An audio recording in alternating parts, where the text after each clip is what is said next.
The future is here. An innovation that will change the way the industry works. A Hot 100 chart, updated daily. The most accurate price guide on the market. Every card has its own profile with a wealth of information. Know the precise, real-time value of any card in the system. On demand.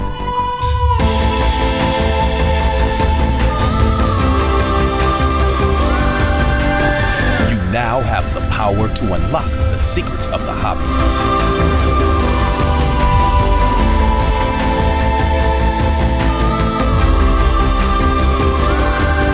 The game changer is here.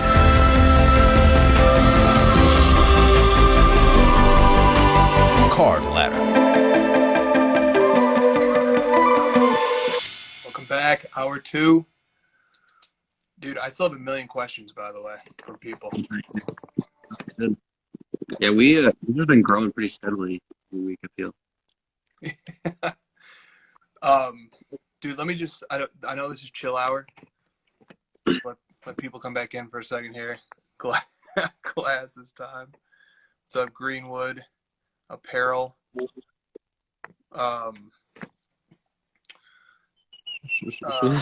There's a great question, an in-depth question, but a great question that came from this dude, Iconic Card Collector. Mm-hmm. All right, people are coming in. Here's a question. It's long, but good. He goes, topic, managing risk in your card portfolio. He says, as someone who works in the investment world, I see too much money being allocated to popular young talent with no Hall of Fame credentials. In the flip game, which is like day trading, it's not talked enough about how those collectors play the long game on prospects. By not managing risk, people can easily get burnt and quickly leave the hobby. So like this ties into this Michael Porter Jr. thing we're talking about. It's okay to have some prospecting fun, but I worry that people are putting significant savings into prospects. It would be good to hear your thoughts, as I believe this could be the biggest risk to our hobby. Everyone is looking for the next Jordan, LeBron, Trout, Brady.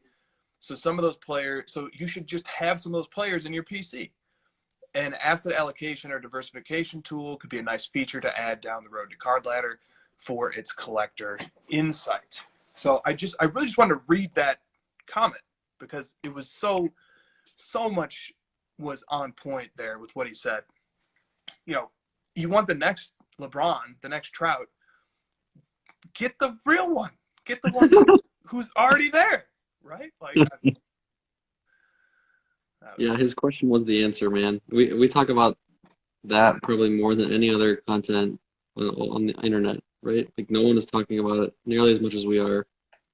We've been beating that drum for months and months on end of like, you guys want to reduce your risk on what's going on in the hobby right now, which is exploding, obviously. Everything's going up. All the base prism stuff's going up. Everyone's super hot on everything. If you're nervous about any of that, then do what the question is and, mitigate your risk and go buy the legends. You can't really go wrong with, Kareem and Bill Russell and Wilt Chamberlain and Michael Jordan and Ron and, football, Brady and Manning and Randy Moss. And then you go over to, baseball and you got your Babe Ruth cards that we've been looking at. You got wrestling, Hulk Hogan. Like some of these figures and these people have changed the way that culture moves. Like you've talked about it in the past, where like this used to be a business culture and like people would revere businessmen, but now it's athletes and sports and culture and comics and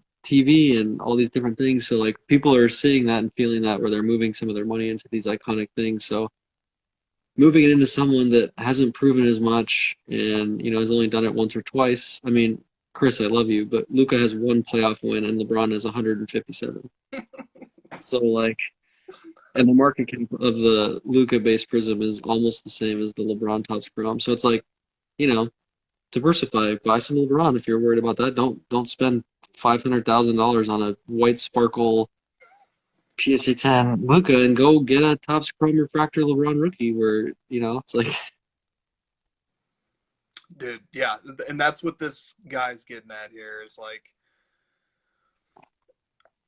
there's so many levels to it. One of the levels is be responsible.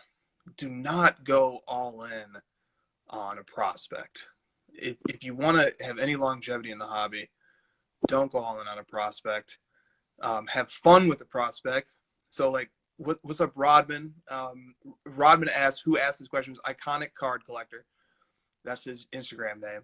And so Rodman has Louis Robert, right? Rodman was asking us to mention Robert. There's the mention, sir. He's having fun with the prospect. That's great. But the staple, the foundation of his PC is Michael Jordan. And it's always going to be that way, right? And like, that's a recipe for longevity in the hobby. Trying to get involved and go all in on prospects, man, it's a recipe for heartburn, ulcers, sleepless nights, putting way too much at stake when you're just watching and trying to enjoy games. Like, dude, Luka has become way too big of a percentage of our PC at this point. And not because we were buying him, but because his market has just been speculated to the moon. And so, we sold off a bunch of it in June, so that now we're at a point where we have $0 into Luka. Zero. It's all house money. But that you can't fall victim to the sunk cost fallacy or any of its iterations. So just because we have zero into Luka, but we have X amount of Luka right now, that's real money. And it can be cashed out and it can be put into something else. And I think about that every day.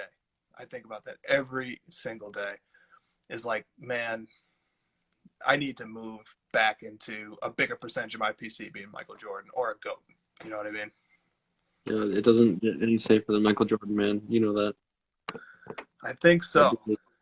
As legendary as it gets, and untarnished records in the finals, and all of his different things he's accomplished, and man, he doesn't play anymore. And I would sleep like a baby, knowing that most of my PC was Jordan, LeBron, Babe Ruth. Yeah, it's just like you said, the risk thing. And I get it. Like, a lot of these younger kids getting into the hobby, or new people, they want some excitement, right? They want to gamble a little bit. So, I get it. It's fun.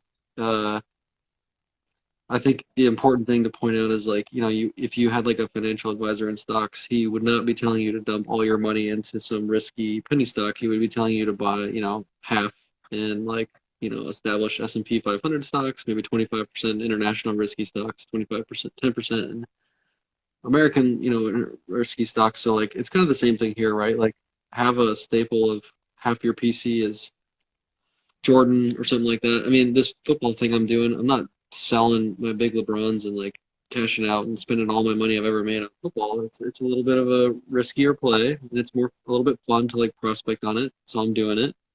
But the backbone and foundation of my collection is LeBron and Michael Jordan. So I feel good about it, And man, we can get FOMO sometimes when we look at it and we say, oh man, Jordan's only gone up 3x. Trae Young's gone up 8x. What's going on? What's going on?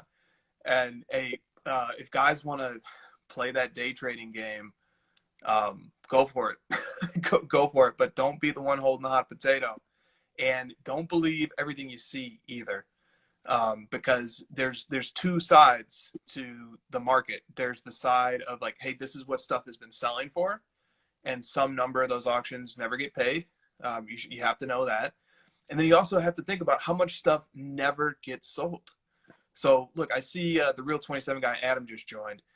This was something Beckett was talking to him about in their last podcast. Beckett said something that they did that was unique was when they priced things, they took into account not only what stuff was selling for, but what stuff was not selling for. So if they were at a show and they saw a table with a stack of Luka Prism-based PSA 10s, and they all had a $1,500 sticker on them, and everybody just walked by the table and nobody bought it, they took that into consideration too. So, at a certain point, you got to sell stuff. This flipping game can look very enticing, and it has an allure to it. But you got to make sure you can sell the stuff too. That's why I asked the group in the first hour. I said, how many of you guys are buying Mbappe Prism based PSA 10 at $3K? I'm just curious. Like, are there buyers out there that price? I'd like to know. And it just nope, nope, nope, nope, nope, nope, nope, nope. So who's buying at that price? I don't know. So The international players. of course, right, right, exactly. Mysterious European buyer. So I think about that stuff. Look, man, like so. Starman, great Jordan collector, says we're seeing like new all-time highs on Jordan inserts being set right now. Yes, we are. Dude, Jordan cards are doing well right now. 3 or 4 of the top 10 cards in the ladder are Jordan right now. So what's the future hold for that? But okay, so let's balance that equation out, because I saw somebody else say, dude, it's hard to get into Jordan and LeBron because the prices are too high. Yeah. What do you say to that? Yeah, I hear that for sure.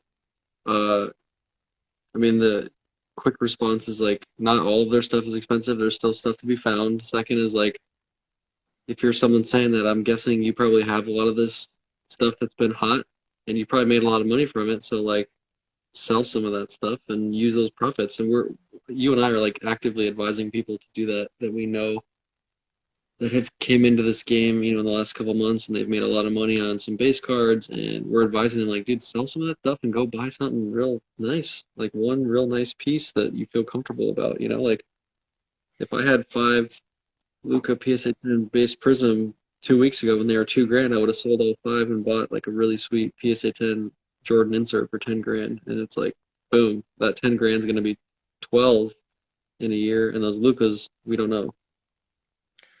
Dude, I totally agree with that. And something else, Adam, I don't know what the Jambalaya PSA 10 ended at. I would love to know.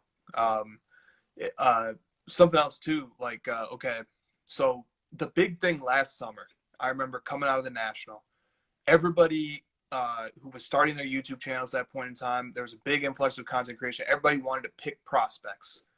Luka, Trey, whoever, everybody wanted to pick prospects, and they did. People started going all in. Lonzo Ball, lots of prospects were picked. Dude, LeBron's rookie cards, even the most obscure LeBron rookie cards, are 10x, 12x, 20x from last summer.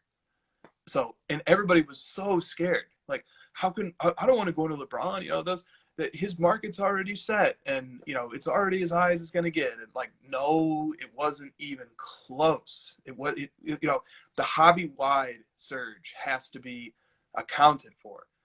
And guys, you can go to Card Ladder, you can look at the charts, you can look, and I write headlines about it every night. This LeBron rookie 10x, this LeBron rookie 10, dude, the 9.5 finest base just sold for just shy of 10K.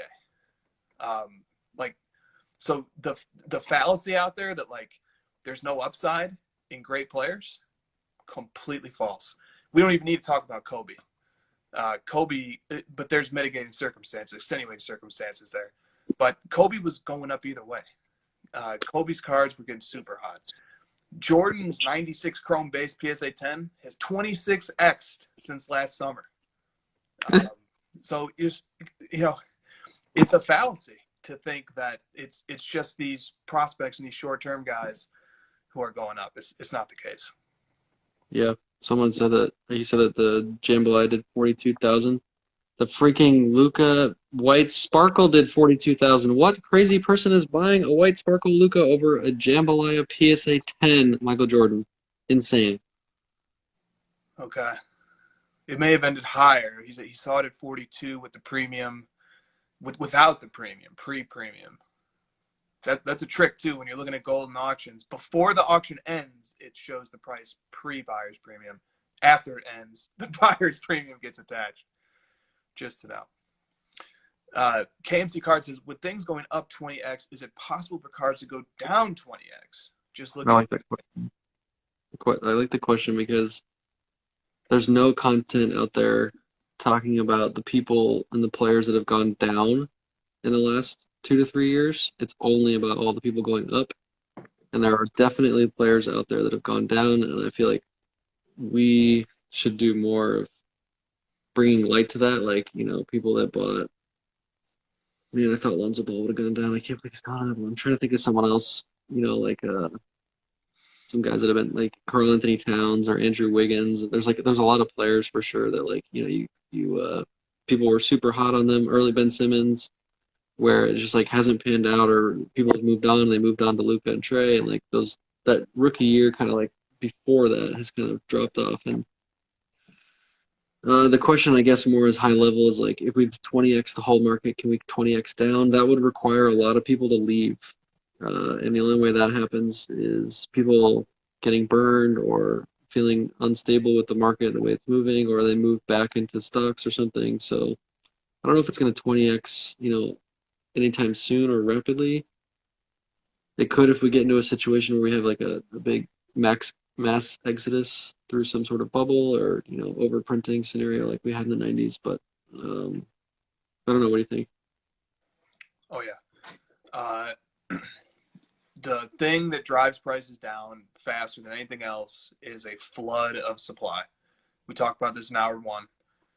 If you 10x, 20x the supply in the market, it will not reduce prices all the way back to where they were, because there's sharks out there who buy all of them. Guys like Brian Gray, who just will spend $1 million and they will buy everything, and then they'll wait. But can this market retreat? Like, absolutely. Absolutely it can. And like, you have to think about that with everything you do. You don't buy into a nightmare or psych yourself out or become paranoid, but you take into consideration the reality that like, this is why we talk about this so much. How does the hobby work? What are the fundamentals of it? What is it that drives it? What is it that makes it go up? And right now we're seeing a lot of people come in. We're seeing the fact that people get addicted to the hobby. They love it. And we see that people love the success that they experience as they participate in it. So I'm always looking and trying to feel out, like, how many people are collecting these cards to hold them versus how many people are collecting them hoping to make a profit and then sell them. Will there be an end user for all these items, or are they eventually, just going to go up to a peak and then just trickle down as people look to pass off the hot potato? So that's why all these things matter, because you want to think like that. And so with that said, I don't think there's a chance in hell that the market can go down 20x. I don't think it can go down 10x. I think like the stuff that we see happening on the graphs for charts on the charts for cards right now is like, you see things peaking and then retreating. And even in a scenario like Zion, where you got this mass-produced base Prism card, you see it go up, it hits its peak, the supply goes up by 15x, and the card is only down 40%. And so that's kind of the situation we're looking at.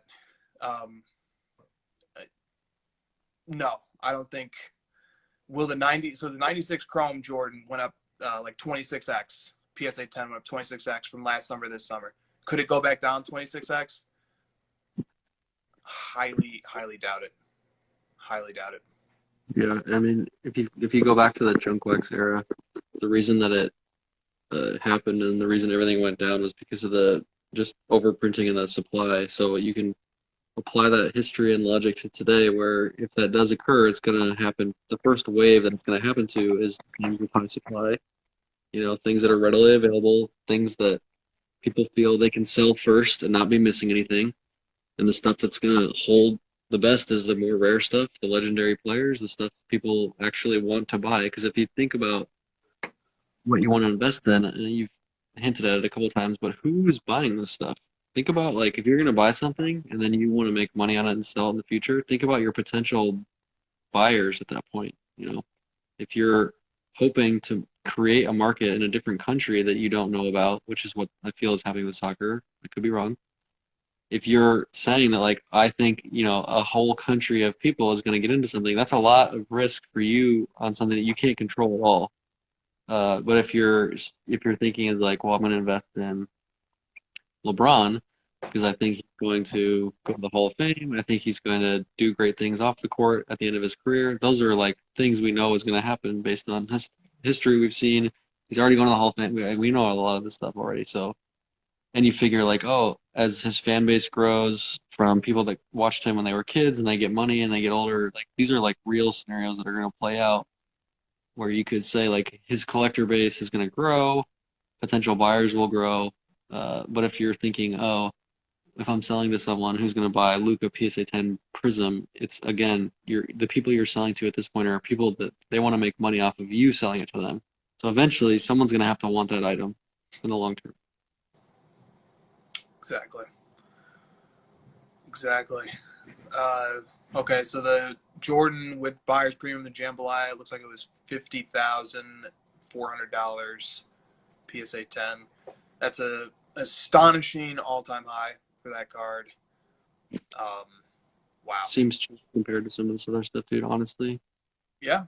You can say it, but like I saw the White Sparkle Luka sale. I see these like $3,000 for these base cards with 2,000 pop, and that Jambalaya is only quote unquote only like 10 times the price of that, and it's just like 100 times more iconic. The supply is 100 times less. It's like, I don't know, man. It makes sense to me. I would much rather invest my money in a PSA 10 Jambalaya Jordan. That's like so safe compared to this other stuff. Yeah, me too.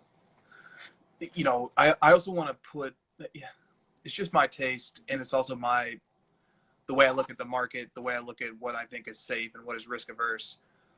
I want to get cards and own cards that that other people want to own for the purpose of like flexing and showing off and Totally expressing who they are, you know, and like when they add that card to their collection, it makes their collection better. You know, it's not a piece of inventory. Yep. You know, people literally call it inventory, right? Like, this is my inventory. And dude, I'm not in this thing to run an inventory catalog and, you know, piece out inventory. Like, that's just doesn't resonate with me in a space that's under the category of collectibles. And the thing that has allowed this space to flourish is that it's collectibles, that people want to own these items because they have intrinsic value to them. So I'm always going to go for cards that will have intrinsic value and that I don't want to sell. I have something to add on that with the football stuff that I'm doing. I've been really thinking about what you said there, because you know, as you go into a new thing like I did with football, there's so many different routes I could have taken. You know, I could have gone for the modern PSA 10 Prism base and done really well. I could have gone after the super hyper rare 90s parallel football guys, or like, you know, one of one type stuff. Or the route I took was rare and iconic. I tried to find the balance of like, how can I, like you said, flex on people that want this stuff in their PC. It's like cards that resonate with people, and it's rare where they can't readily get it. So there's like a really nice balance there of like owning an iconic card and it being rare. And grading plays a huge part in that. And this is why grading is such an important thing to our hobby, is because you can have that iconic card in a high grade, and you know, it like really gets people's heart pounding when they see like, oh, there's a card that I've always wanted that everyone has, and it's just like, it's huge. You know, like the Kobe 96 Topps Chrome Refractor always comes to my mind. It's just like a card that I always wanted when I was a kid. I saw it in every magazine, and I see it today, and it's like PSA 10, super low pop. The ones that aren't green, it's like, man, I would love to have that super rare version of that card. So I think that's just really good for new people coming in, is like trying to find the balance of like rare and iconic, and trying to play the grading game within that. Yeah. Somebody asked a question on this topic, and I think what you answered sheds light on it, because like SGE Sports 922 wrote it. He said PSA 9. This was his statement. PSA 9s are for collectors. PSA 10s are for investors. I don't think that's exactly right though. I don't either. I think there's collectors out there who love high grade. Yeah. Go ahead. Yeah, and you know, and that's what you were getting at there, is like, yeah. So first of all, like, yeah, dude, iconic plus rare. I mean, you know, that's why kind of like Gold Prism kind of checks quite a few boxes when you talk about that. NT or Exquisite, you know, that checks the box too.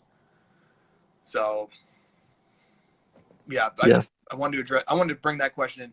You put the answer before the question, but like that speaks to that. Like, grading also matters to collectors too. Yeah, it does. I mean, I believe me, I love the rare stuff, and I'm happy taking a PSA 6 or a 7 on some of the stuff. It's like, yeah, you don't have a choice, the PMG green type stuff, but there's definitely something to be said about having like a PSA 10 of an iconic card. It just feels a lot better. And all of us know that feeling, right? Like, as collectors, we want things safe, and even just like having the slab itself, it feels safe. It feels like, man, this just feels like something that is safe to me, and I'm comfortable with this. And so, dude, it's like, yeah, I get it. It's so true too. I've got Beaches 8, 8.5, 9, 9.5. I got PSA 10. I got PSA 5. And dude, when I look at the non-gem cards, I'm always looking for the flaw. As a collector, when I just take out the card and enjoy it, I'm like, why is this an 8.5? Like, oh, right, it has this flaw right here. Right, I remember now. As a collector too, there's something very collectible about something being in excellent shape. Yeah, of course. And I think also having like a card at its peak of what it can be is really comforting, in that like you don't have to think about, do I need to upgrade this to a 10 someday? Like, this is it. I've hit this. I'm at the end of the road of this card. It's locked in my PC. I don't have to like think about it. It's just like, this is the 10. Exactly. What's wrong? Exactly. What's going Gem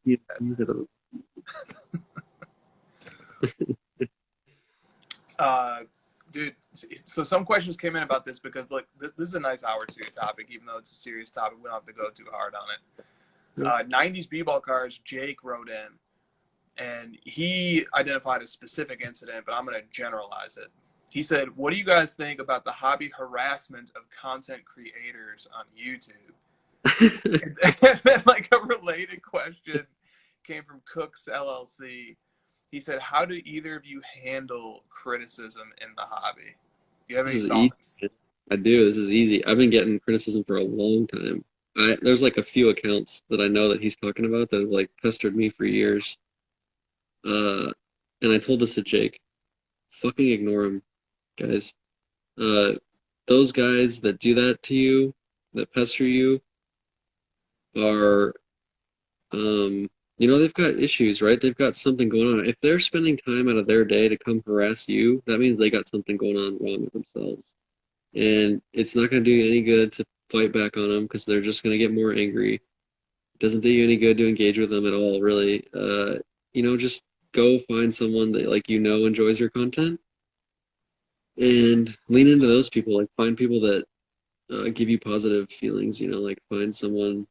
When that shit happens, like, I'll just call up Chris and be like, dude, guys hating on me again. And then Chris reminds me that like most people love my content, and then so it's like, go to the Chris well, he'll help me feel better. So yeah, dude, there's no escaping the fact that it sucks when people put a negative energy out into the world against you. It's awful, man. I hate that people do that. But at the same time, it's part of reality. I engage in it, dude. I hate on people every day of my life. It happens, we can't, it's just part of who we are. You just accept it. Yeah. right. Trey doesn't respond to me. Boom. There you go. Take Trey Young's wisdom and apply it. One thing I think about is like, man, think about being a professional athlete. All the opinions and just the amount that people are thinking about you and writing about you and criticizing you. And I always think of Russell Westbrook. I don't know why, but I just feel like he gets hated on so much, and it's like, I always just think about the athlete in that regard. I'm just like, man, those guys are at the top of their industry, top of their professions. These guys are giving everything they got every night. You can see it. They're sweating all over the court. They're going balls to the wall, especially Russell Westbrook. And it's like, man, how can you, as a reporter or media player or fan, like, who are you to sit there and say that Russell Westbrook isn't something, he's below you, or he isn't something that you want him to be? And it's like, what else does the guy have to do, man? Like, how many more hours does he got to pour into his job? How many more teammates does he have to support? how many, what is it gonna do? It's like nothing. So just ignore it. Yeah, I think that's right too. I think, it's out of sight, out of mind. Don't pay attention to it. Don't let it come into your sphere. Get Bayless. Dude, Skip Bayless is just, oh my. He gets paid to be annoying though. You gotta remember that too. Is like those guys are a lot of those media guys. Their job is to get clicks. It's just the reality of it. Like that's literally their entire existence is like getting clicks on the internet. So they have to say that kind of stuff. So also remember that. And it's the same for hobby content. Honestly, like you and I know this, that if you want people to watch your YouTube videos, sometimes you got to say some stupid stuff and you got to post weird thumbnails and you got to outline yourself in white and you got to say weird stuff. And like, I'm not going to sell out for that kind of thing, but if you want clicks, that's what you got to do sometimes. Yeah, you do. Yeah, you do. Yeah, you just try to strike a nice balance with it. Dude. Yeah, I think you nailed it. This is a fun question that came in because people ask this question all the time. People want to keep talking about the hobby content thing. Like, who are the heels of the hobby game?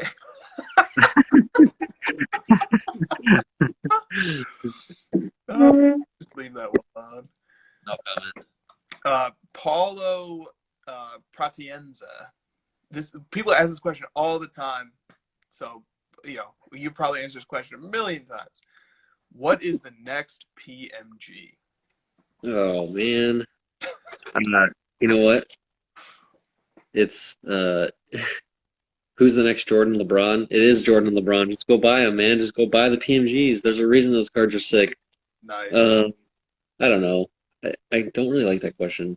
It's just weird. People try to force the PMGs into like Kaboom or From Downtown or those are inserts, first of all, and PMGs aren't inserts. Let me just start there. The PMGs are parallels, so like you're already wrong.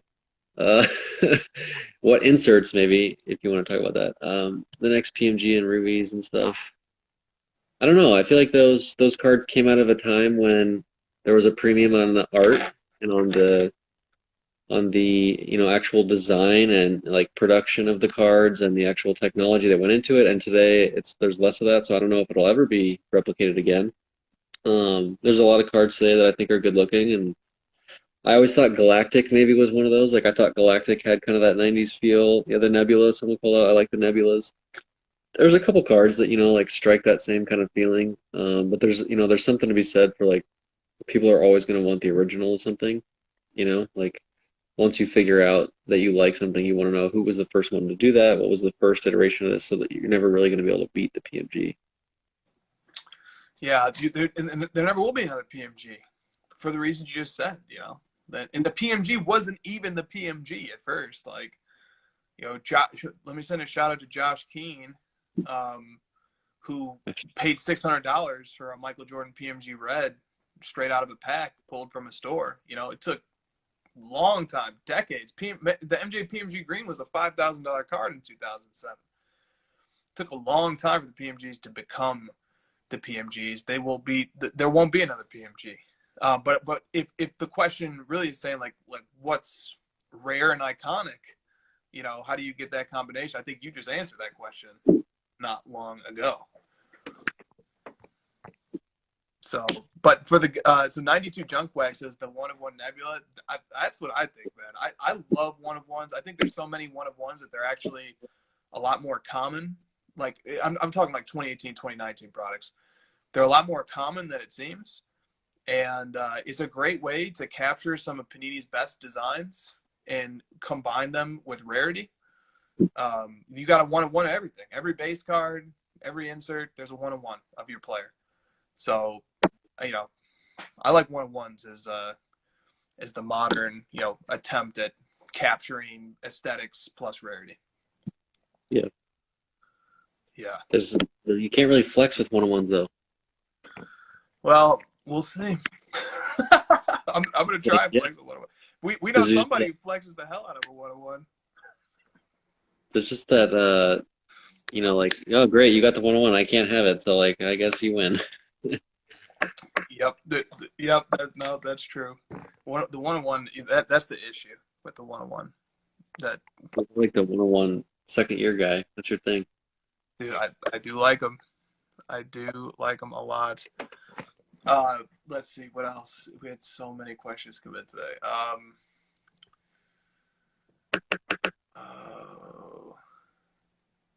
Dude, this is a very practical question. From Mr. PTW Shields.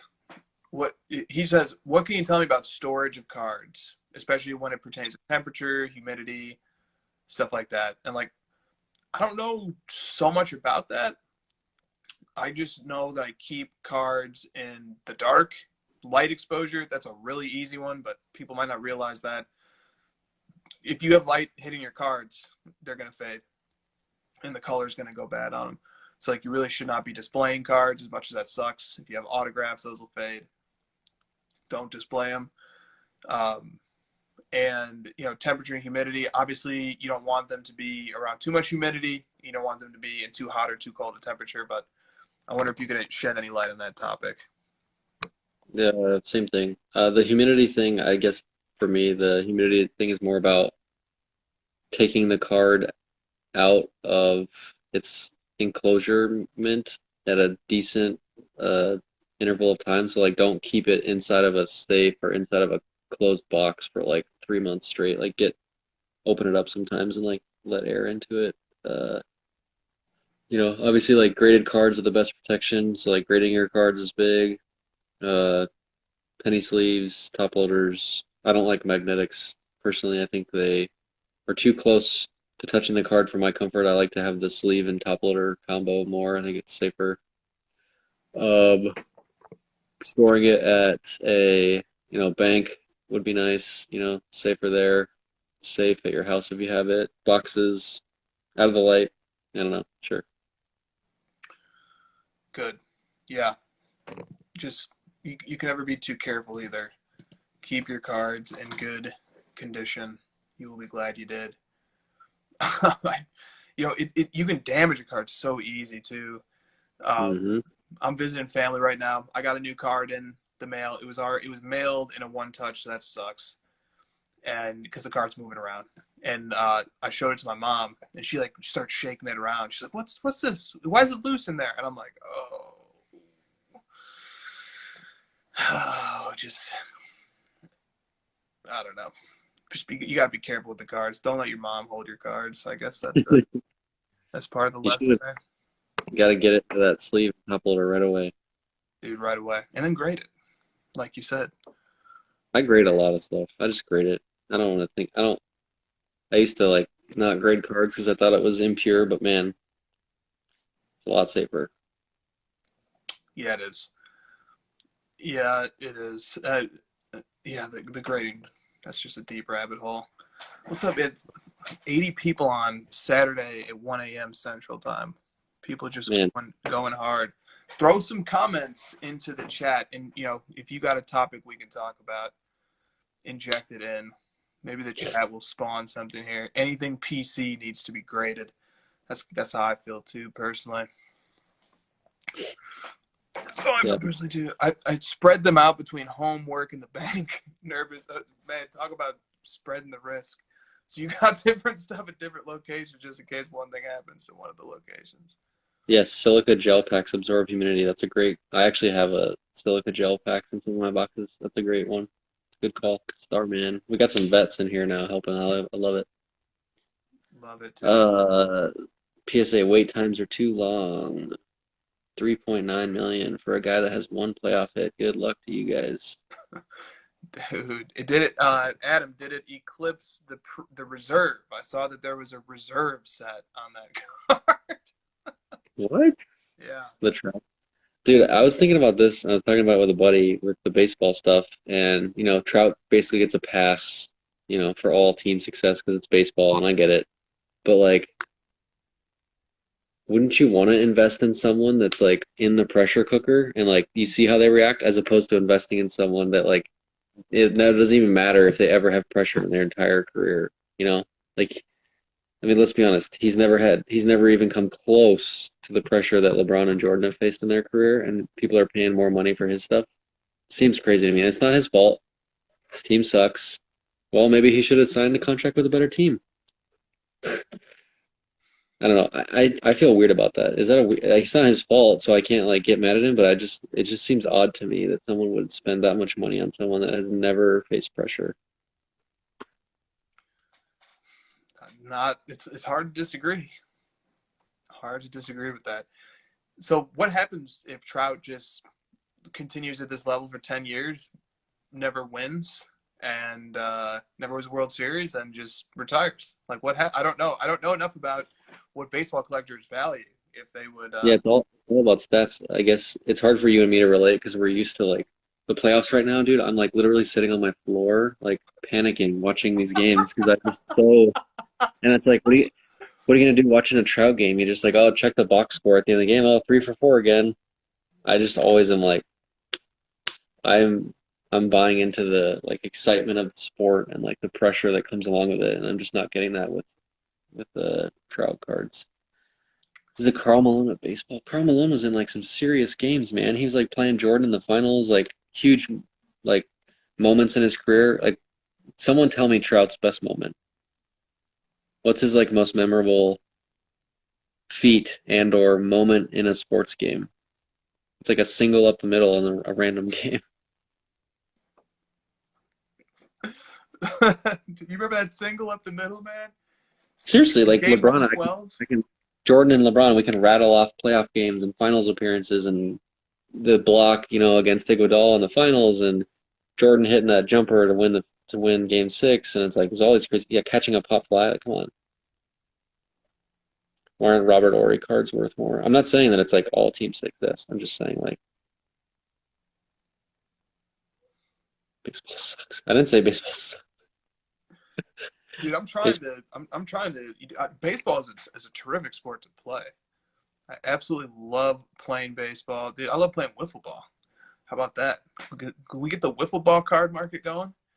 Look at this guy calling me out. Penny Hardaway doesn't have any pressure moments, dude. He was in the finals. Come on, he's been to the playoffs. Trout has one playoff hit in his entire career.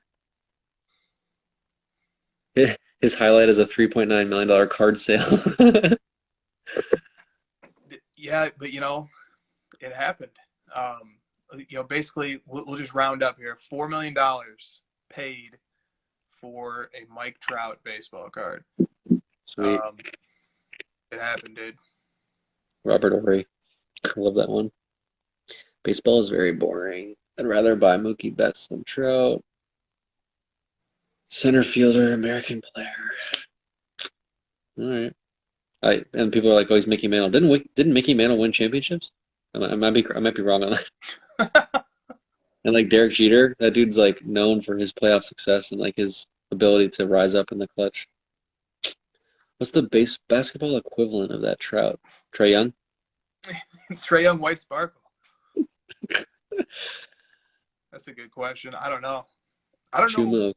Is the question basically like what's the best basketball card? Like, is that the question? I think he means like who's the Trout of basketball, where they like have great individual success but no team success. Griffey, there's another one. Yeah, he never won anything. Yeah, dude, people love Griffey. Griffey's cards, he's become kind of like a placeholder for 90s inserts. Like when people want to go collect 90s, because baseball had a lot of the same stuff as basketball, like slight variations on the same insert sets. And like Griffey's one of the ones they go collect. You were right. He's asking about the iconic one of basketball. I mean the dual 03 that Nat bought with Jordan and LeBron logo man. The one LeBron RPA stuff. The green PMG Jordan is, I guess not a 101, sorry. Talking about only 101s. Those are the two I got. I think the 04 dual logo man auto of Jordan and LeBron is a big one. Yeah. I think that sounds about right. Yeah, there's so many there's so many different cards you could. It's very subjective with basketball. You got to look at eras and players and which one do you like the most. I don't know if there is one like agreed upon answer. The LeBron exquisite RPA at 23, BGS 9.5 has to be up there. Team success doesn't matter in baseball, just the way it is. Yeah, I get it. I was just kind of like thinking critically about it, and just kind of it was an interesting topic. I understand why though. I understand why. Did the Trout auction end? Yeah, 4 million. Baseball people should be buying. Pujols, yes, dude. This guy that I used to watch a lot, Alico 3, he says Pujols is a good buy. If you guys like baseball, Pujols stuff is way cheaper than some of the other guys. Okay, BGS. so let me ask you this. Ooh, that's a good one to talk about. All right, okay. What about fantasy football and stats and no winning, but still having hobby value? Yeah, like in 2 sentences, someone tells me that there's like weird rules of cards where like someone tells me, it's all about individual stats in baseball and nobody cares about team success, but also in football, only quarterbacks matter and nobody buys receivers and running backs, where it's like literally the same argument of, it's not their fault, team success. So yeah, the fantasy aspect of baseball players and stats and like individual accomplishments against receivers and running backs is very similar to me.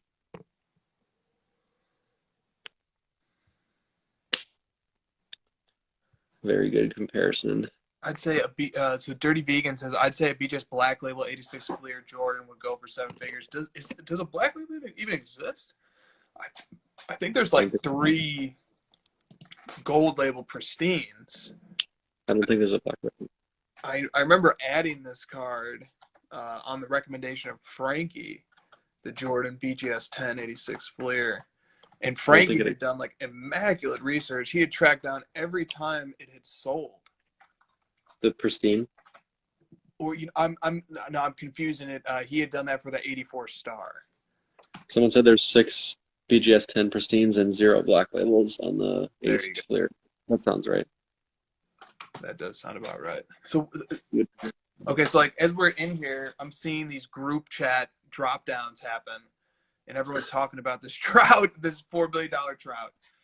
Like, is this gonna just like ripple through the hobby once more, and it's gonna be on Good Morning America, and people are gonna be like, "What the hell is going on with sports cards?" And what's gonna happen here? Is it? This doesn't feel like a huge deal to me. Me neither. These big sales aren't. I don't care anymore. Like, we know what they're gonna sell for. There's estimates that come out the second the card goes up for auction. We know some rich dudes are gonna go after it. Like, I move on real quick. I guess it's more interesting to the people that don't know all about the hobby. Yeah. People posting YouTube links now. Look at that. You can click it, but I'm not going to click it. The biggest sale ever because it's sold now. Like, if a few other cards came out, they would beat it, I would think. But link to Vegas Dave saying he'd only sell the trout for $5 million. What a bum! Sold it for 4. There's someone I would hate on. That guy annoys the crap out of me. God, he's so annoying. He's just like a miserable, annoying person. Dude, something I think about, man, on this topic, maybe the chat can chime in. Who are the spokespeople or the representatives of the hobby, the intermediaries, the go-betweens between the hobby and the mainstream media and new entrants? Like, that's going to matter more and more. And it matters to our legitimacy. It just matters. It matters who the face is, what their demeanor is. Are they coming across as like a used car salesman, or are they coming across as a sincere, careful, cautious, thinking person? Like, I don't know, man. It does concern me a bit that, how is this sale going to be portrayed in the media? And is it going to be like, oh, gambler makes $3 million on a sports card, and like then show pictures of a guy and like supermodels like holding up the card and sitting on a Porsche, and like it's not the vibe. Yeah, but some people like that vibe, man. That's what gets followers and crap. I don't understand it, but it works. He's got a following just because he's flashy and obnoxious. That's true. Maybe I need to be pointing to things on my thumbnails more and outlining myself with white. I don't know. Top 5 hottest cards of the day, guys. Who's ready? That's a smile more. Someone said that like I'm so like, you know, straight faced and dull in the videos. It's like that's just what I am, guys. Sorry, I'm not gonna. Dude, guys, cherish that. You know, what's the alternative? Live with. What's Iron Sheik? This topic is so spot on, and that's what I'm worried about. Yeah, he's right. He's saying that like he's worried that Vegas Dave's holding the mantle for us here. Yeah.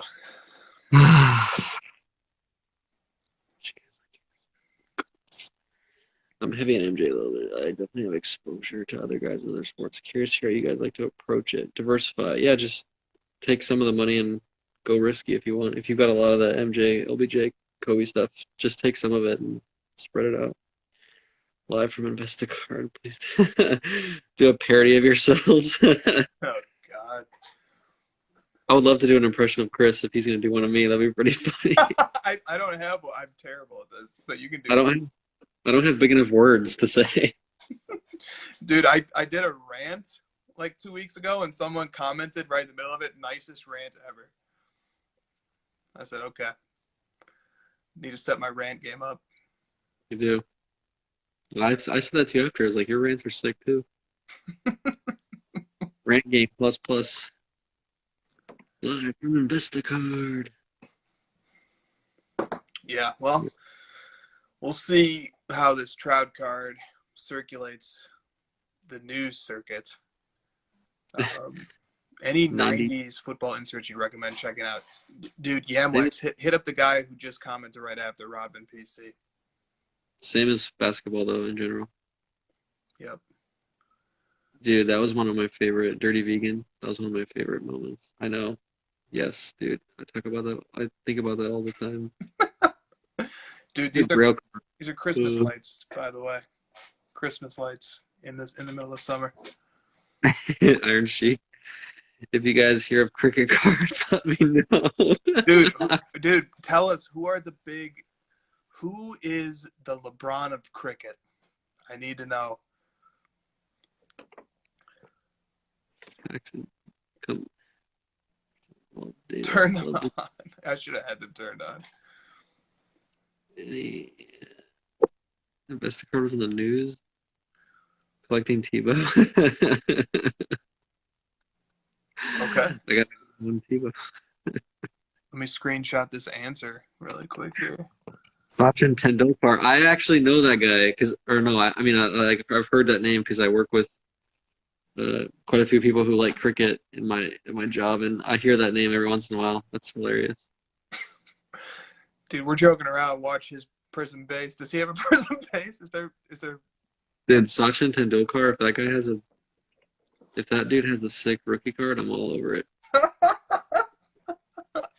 Cool. Dude, table tennis is like the third most popular sport in the world. I'm going to start buying up some sick table tennis dudes.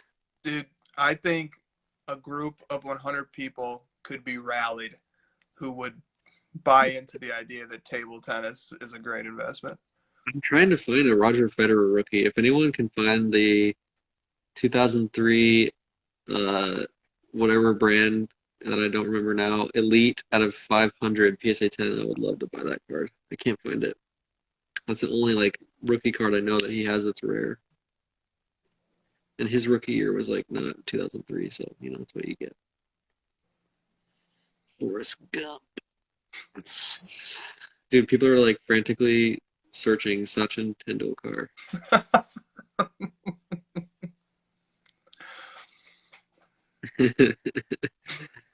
NetPro, thank you, Dallas. I want a NetPro Elite PSA 10 2003 Roger Federer. DM me, I want that card. WNBA cards, no. Garbage Pail Kids. Why not? There it is. Yeah, Yamwax. Bro, if you know where one of those are, it's out of 100. You're right. Better Net Pro Elite out of 100. PSA 10. DM me. I want that thing. That sounds like a pretty badass card, actually. Iron Sheik, back off, bro. Mine. I played tennis in high school. I have first dibs. Tennis card or computer. Sounds like an old, like, shitty Dell computer or something. That's a card. It's pretty dope. Tennis is a great off season.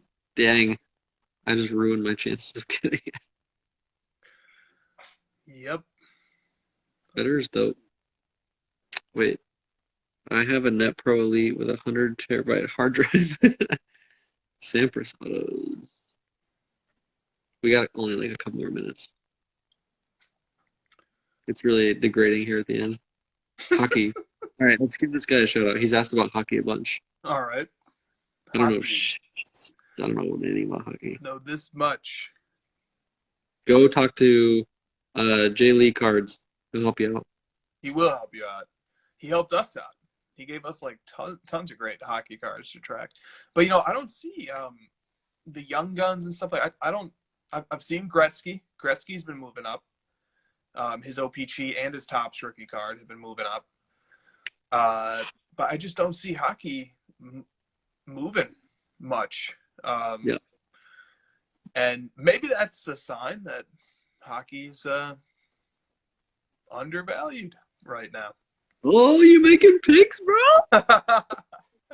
Dude, one day I'm just gonna come with 100 picks. I'm gonna be the pick master. Just pick. You know what we'll do? We'll just take out the top 100 on the ladder. Here you go.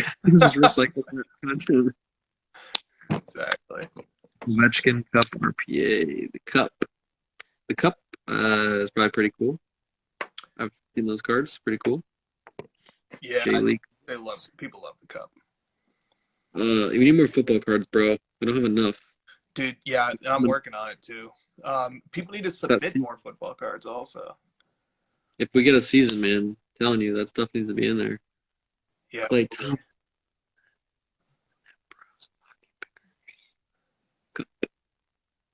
Dude, if you guys are on Card Ladder, by the way, you should really, really, really be looking at the submissions drive every day.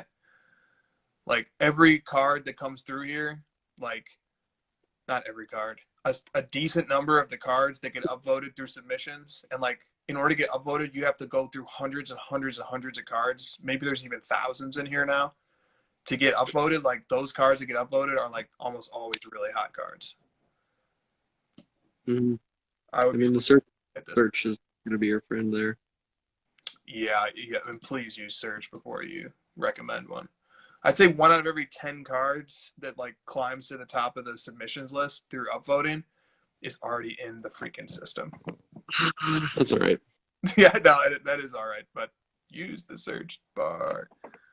You can quickly delete it. Gretzky cards are the most undervalued cards if you know sports. Yeah, man. He's like the only undebatable GOAT. I totally agree with that. You're right. Are we notified when our submission is uploaded? Not yet. We're working on notification stuff with Card Ladder, so that's coming. I have Card Ladder, but I'm not submitting my secret investment card. I like that. Keeping it close to the vest.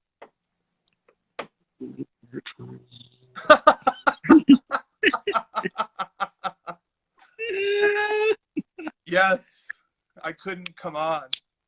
Yeah, man. Gyarados Pokemon, dude. I love Gyarados. He's freaking sick. Dude, the best is Alakazam. Go check out Alakazam Pokemon cards. Those are the best. I used to like collect Alakazam cards. Once upon a time. That is a great Pokemon. LeBron James Laker Prism. Ugh. So sick of that damn card. Dragonite is dope. Yeah, the LeBron Laker Prism. I don't know. If he wins a championship, yeah, it could have some definitely could have some appeal long term. Abra's impossible to catch. Yes, dude, that's what I'm talking about. He's like, when you play the Pokemon Game Boy game and you try to catch an Abra so you can get Alakazam, he's just like a little sneaky little bitch. You can't catch him. You know what I love about all this stuff is like, no matter what you're into, there's always someone else that's like, yeah, I know what you're talking about. Dude, especially in cards. 30 seconds. Especially in cards. Cards is Give us your take on the Lakers or the Clippers Mavs tomorrow. Go 10, 20 seconds. Luka is not 100%, and the Mavs are going to lose, and it sucks. Sell all your cards. See you, man. Good chat. See you guys. The future is here. An innovation that will change the way the industry works. A Hot 100 chart, updated daily. The most accurate price guide on the market. Every card has its own profile with a wealth of information. Know the precise, real-time value of any card in the system. On demand.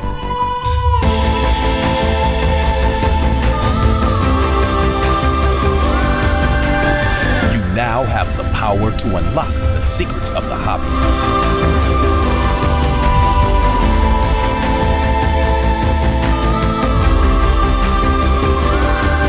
The game changer is here.